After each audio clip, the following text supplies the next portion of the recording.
Bonjour, j'ai reçu un message de Stan Mayo, un message qui date du 17 août 2021 et qui est en 4 points que je vais vous lire. Petit 1, de nouveau otage du terrorisme d'État.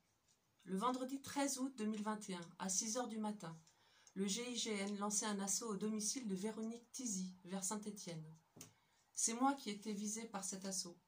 Je ne sais pas qui a informé la brigade de recherche de Vichy sur mes traces depuis ma fameuse opération chocolat des fêtes de fin d'année 2020 et de début d'année 2021, du fait que je venais de faire un arrêt chez cette chère amie afin de m'y reposer une nuit avec Jeannette.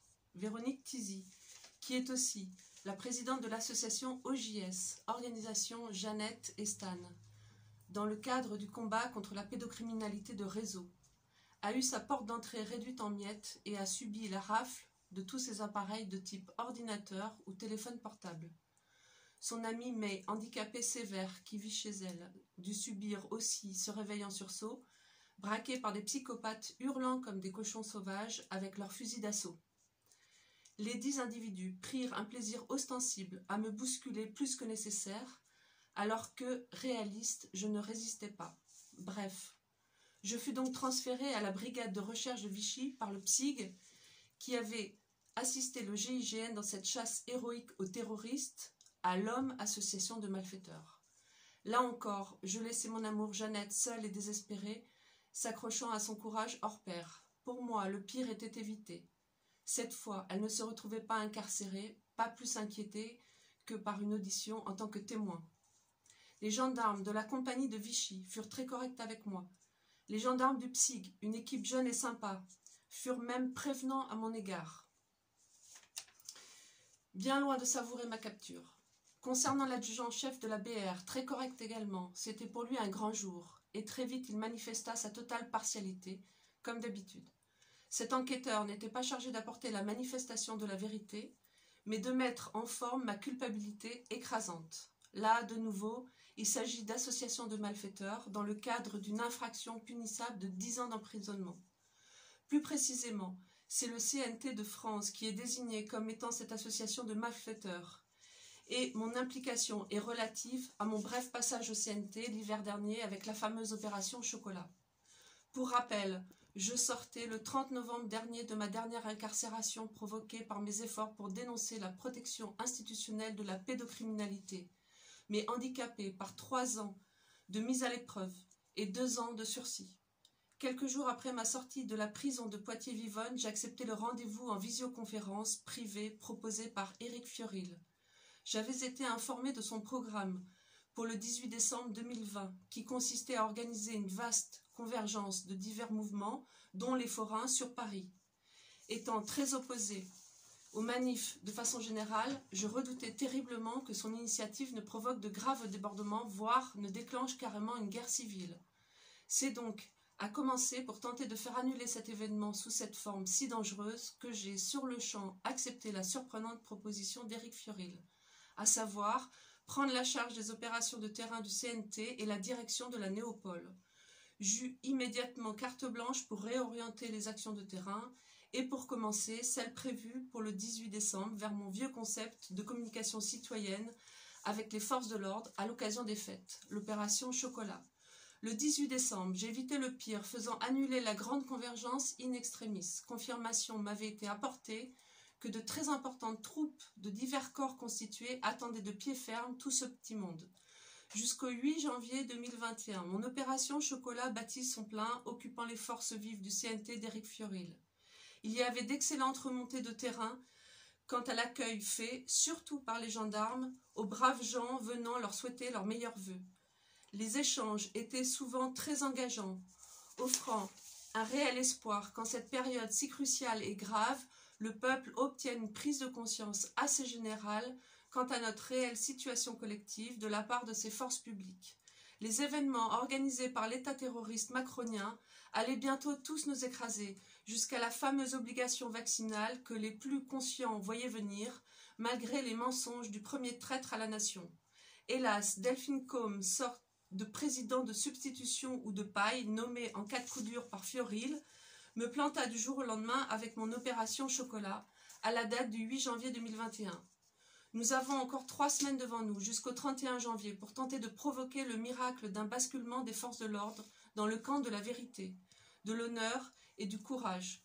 Les troupes du CNT, galvanisées par des résultats de plus en plus visibles, allaient mettre les bouchées doubles sur la dernière ligne droite.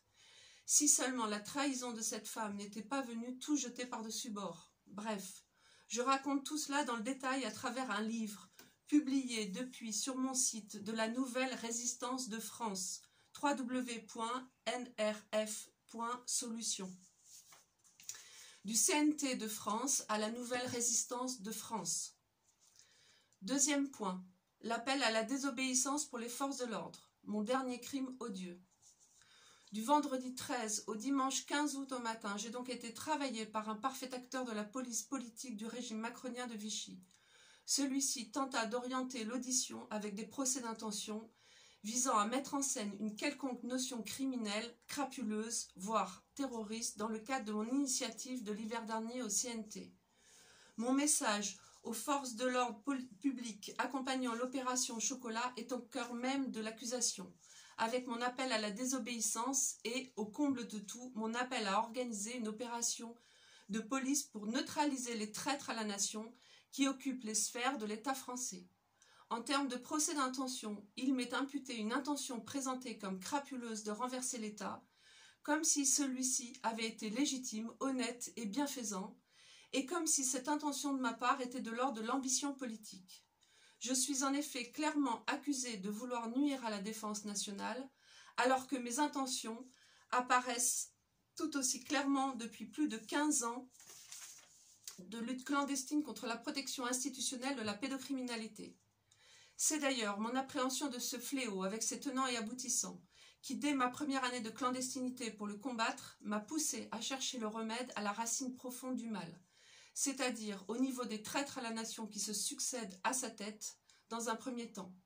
Aujourd'hui, où le pays est plongé dans le chaos absolu dans un vaste plan planétaire de mise en chaos de l'actuelle civilisation pour le nouvel ordre mondial, ce par l'actuel occupant et sa clique infâme, leur neutralisation apparaît une évidence à toutes les personnes de conscience aimant suffisamment la France et le reste du monde. Hélas, une minorité dérisoire. Bref, là où je parlais d'opérations de police au plus haut niveau de l'État, il m'a été répondu que cela s'appelle un coup d'État, avec un flot de questions pour me faire dire qui prendrait alors le pouvoir. L'insistance du pseudo-enquêteur, je reviendrai là-dessus, souhaitait donc m'imposer le vocable de coup d'État, de renversement, de prise de pouvoir. Cela indique l'orientation qu'il a ordre à donner à sa pseudo-enquête, faire incriminer le CNT de France, ainsi que moi-même, bien que tout indique que cette structure et moi n'avons plus rien à faire ensemble et que je n'y ai évolué que durant moins d'un mois, dans le cadre d'une tentative de renversement de l'État à des fins crapuleuses, la prise de pouvoir. J'ai cependant gardé un cap très clair dans mes déclarations, en expliquant que le régime Macron n'est qu'une dictature aux ordres de l'oligarchie internationale, citant des noms tels que Bill Gates, George Soros, Rockefeller, Rothschild et Klaus Schwab du Forum de Davos, que cette organisation criminelle supranationale poursuit l'objectif de la mise en chaos de notre pays, ainsi que de la civilisation actuelle, ce par le biais d'offensives telles que la mise en scène d'une pandémie et l'imminente mise en scène d'une guerre civile de religion mondiale dont l'épicentre est la France. J'ai fait un long exposé concernant ces mesures terroristes et génocidaires imposées depuis 1 an et demi à la France, en l'occurrence visant à détruire notre pays, sa société, son économie et à provoquer un génocide, formulant clairement mon accusation de terrorisme d'État, haute trahison et participation à un génocide envers le gang Macron. J'ai donc conclu en déclarant que mon objectif n'était nullement une prise de pouvoir, mais la neutralisation de l'organisation criminelle qui occupe le pays et le plonge dans le chaos avec le rétablissement d'un état de droit en urgence.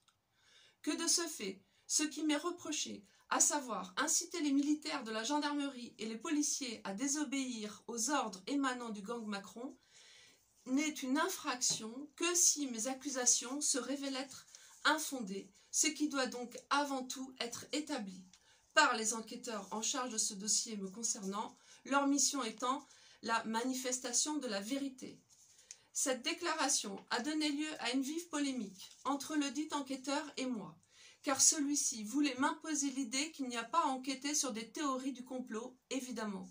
J'ai tout de même poursuivi en rappelant l'article 434.5 du Code de sécurité intérieure, qui établit le cadre légal dans lequel tout gendarme ou tout policier peut refuser d'appliquer un ordre menaçant l'intérêt public, et que ma démarche vis-à-vis des forces publiques était de leur rappeler cet article en leur expliquant au mieux en quoi les ordres qu'ils reçoivent depuis le début de l'offensive de mise en scène de pandémie sont de nature à nuire à l'intérêt public, s'agissant d'un doux euphémisme.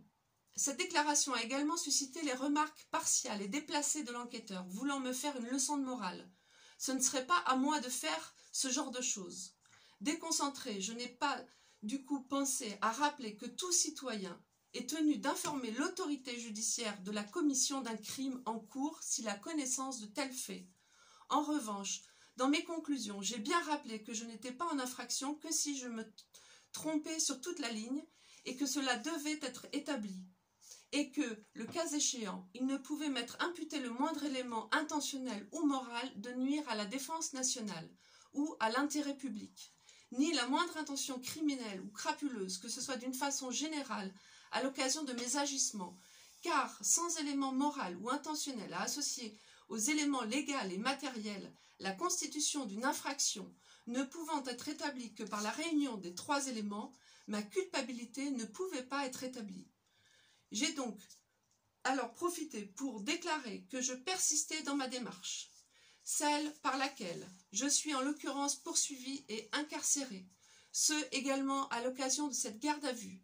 Au moins ma position est bien claire et ma triste situation peut être largement exploitée depuis l'extérieur pour forcer l'ensemble de l'institution judiciaire à parler de ce dont il est interdit de parler. Troisième point, notre action collective à travers mon affaire. Ainsi, à travers l'exploitation de cet événement judiciaire, nous devons réveiller la conscience et le sens de l'honneur d'un maximum de membres des principaux corps constitués concernés par la manœuvre de terrorisme d'État, visant à les utiliser comme bras armés de ces offensives terroristes et génocidaires du gang Macron. De toute urgence, nous devons exploiter ma mise en accusation en prenant le système à son propre jeu, via les médias, afin d'imposer par la force de débat interdit avec suffisamment de raffus pour que cela enraye les offensives d'inoculation des prétendus vaccins anti-Covid. Nous devons ainsi intervenir dans l'imminente prise de position de chefs militaires par rapport à l'obligation vaccinale, vu que ceux-ci sont mis sous pression par l'occupant afin de faire passer dans l'armée pour cette rentrée dans quelques jours. Je tiens à vous rappeler que la menace du déclenchement d'une guerre civile en France est au programme des forces occultes qui tirent les ficelles du gang Macron, que celle-ci doit avoir lieu sur le thème du choc des religions et cultures depuis la France et enflammer le reste de l'Europe. C'est pour cela que le bidet et la sorcière Merkel ont subitement abandonné l'Afghanistan, mais aussi l'Irak, la mise en chaos de ces pays allant provoquer la nôtre sous peu, via l'instrumentalisation de la problématique des réfugiés. Mais dans le sillage d'une guerre civile dite de religion que veut déclencher notre ennemi à tous, celui-ci entend que la véritable guerre civile se propage aussi entre les vaccinés et les anti-vaccins. Probablement les jours nous sont-ils comptés pour enrayer ce complot de mise en chaos de notre pays. Lorsque l'ennemi intérieur aura déclenché de façon effective cette phase de notre mise en chaos, les forces dites publiques et notre armée se resserreront par réflexe conditionné autour de l'occupant, leurs armes pointées contre nous tous. Et c'est ainsi que l'ennemi intérieur entend imposer par la force le pass nazitaire. Dernier point, petit 4, mon état d'esprit, notre mission collective sacrée, le réel enjeu. Emprisonné à Poitiers-Vivonne, je me pensais qu'à survivre et sortir à temps afin de tenter quelque chose pour sauver notre pays et à travers cela bien plus en fait. Car ce plan diabolique de notre mise en chaos terminal vise à travers nous, à travers entre autres notre éradication, la fin de la création et du règne de la nature pour l'installation d'un nouvel ordre mondial luciférien. Cet ultime piège civilisationnel nécessite notre mise en chaos au niveau planétaire, très en profondeur, ainsi que l'extinction de notre actuelle version d'être humain. Nous devrions être remplacés via la procréation artificielle par des générations de sous-produits humains artificialisés issus des révolutions du genre et transhumanistes. Bref, le plus parfait des bétails. L'appréhension que j'ai des tenants et aboutissants de tout ce que nous subissons, ainsi que du réel enjeu qu'il y a, m'a mis au service de cet ultime combat du bien contre le mal. Tout est là. Ce qui peut donc m'arriver est absolument secondaire, et j'estime que ce retour dans l'enfer carcéral, entre les griffes de la bête, est sans doute ce qui m'offre la meilleure façon d'être utile dans ce combat. À ce sujet, j'ai fini par identifier la nature de cette merveilleuse protection dont j'ai jusqu'au 13 août pu bénéficier en échappant de nouveau en quelques jours à un contrôle appuyé de la BAC de Paris, puis à une énième traque en règle depuis un contrôle de gendarmerie sur une barrière de péage en sortie de Paris. J'ai cru, l'espace d'une défaillance morale, d'une nuit blanche dans un cachot, que mon arrestation un vendredi 13 signifiait que je n'étais plus protégée. Parvenant malgré tout à m'endormir en milieu de nuit, je fis contre toute attente un voyage très agréable, très particulier. Je me suis réveillée, certes épuisée, mais habitée d'une infinie sérénité. J'ai récupéré l'information que la protection ne m'a jamais quittée, mais qu'au contraire elle est devenue si puissante qu'elle sait me donner la force de tout endurer, sans plus de défaillance de ma part, jusqu'à expiration du temps qui m'est imparti pour ce combat crucial. J'ai aussi eu confirmation qu'en bout de course de tout cela, l'ultime enjeu est notre âme, aux uns et aux autres, dans ce que nous devons avoir la force de ne considérer que comme une mise à l'épreuve, parlant de notre vie. Ainsi, toutes les personnes qui, à travers cette mise en chaos de notre monde, y consentent et y consentiront, en s'affranchissant de mettre en jeu leur incarnation avec l'héroïsme qui sied à notre réelle situation, et en fonction de ce qui est réellement en jeu ici-bas, vendent ou auront vendu leur âme au diable. Peu importe que l'on se cache derrière la justification de ne pas avoir saisi la réalité du grand complot terminal en cours, de ne pas avoir su, qui revient en fait à ne pas vouloir savoir par pure lâcheté. Il n'y a pas de camp de neutralité, et notre engagement à tous au niveau intimement personnel est requis et incontournable. J'ai, pour ma part, et depuis fort longtemps déjà choisi mon camp et formalisé la chose. Ceux qui restent accrochés à des notions de carrière, d'acquis sociétaux, ou qui n'ont comme qu'unique préoccupation que de s'éviter des ennuis, choisissent par défaut le mauvais camp et se préparent leur prochaine incarnation dans le monde infernal qu'ils consentent de fait à voir se mettre en place. À tous mes chers amis chrétiens, je tiens à rappeler cette belle citation d'un célèbre abbé écrivain tout chrétien qui n'est pas héroïque est un porc. De mon point de vue, ce n'est pas cool pour les porcs. Alors mes chers amis, je vous en conjure, réveillez-vous, faites le bon choix, rentrez en piste. Rien n'est encore joué, bien que tout ce que nous prétendons aimer soit très mal barré, mais pas autant que les âmes humaines. Voilà les amis.